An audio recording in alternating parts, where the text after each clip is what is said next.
Silicon valley এখন আর স্বপ্ন না, বাস্তব।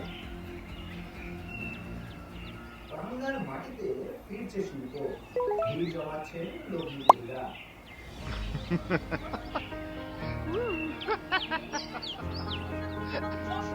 মা কোথায়?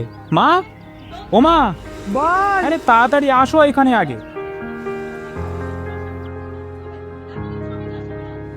বাবা রে, কি হলো আবার? তোমাদের বলেছিলাম না একটা কোম্পানিতে ইন্টারভিউ দিয়েছি, ভালো মাইনে ছিল। কোনটা?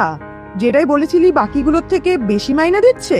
হ্যাঁ, ওখানে চাকরিটা পেয়ে গেছি। যাকগে, সকাল সকাল বেশ ভালো খবর শোনালি। আগের দুটো যে পেয়েছিস সেগুলো তো এখানে। এটা যখন ভালো মাইনে দিচ্ছে তাহলে নিশ্চয়ই বাইরে যেতে হবে। বল বাবু। আরে না মা, কলকাতাতেই চাকরি। কি বলিস? আমি তো বিশ্বাসই করতে পারছি না। যাকগে বাবা, বাড়ির ছেলেমেয়েরা বাড়িতে ফিরে আসুক, মায়ের ছেলে মায়ের কাছেই থাকুক। অফার অ্যাকসেপ্ট করলে কি আর বাড়ির ছেলে বাড়িতে থাকবে? চলে যাবে তো সেই কলকাতায়। আহা, কলকাতায় কেন থাকতে যাব? ডেলি প্যাসেঞ্জারই তো করবো এখান থেকে। বন্দে ভারত মেট্রো হচ্ছে তো, কলকাতা যেতে খুব জোর 1 ঘন্টা।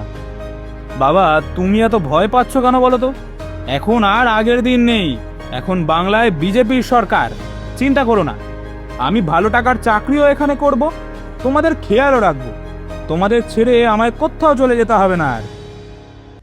পাল্টানো দরকার, চাই বিজেপি সরকার। পাল্টানো দরকার, চাই বিজেপি সরকার। পাল্টানো দরকার, চাই বিজেপি সরকার।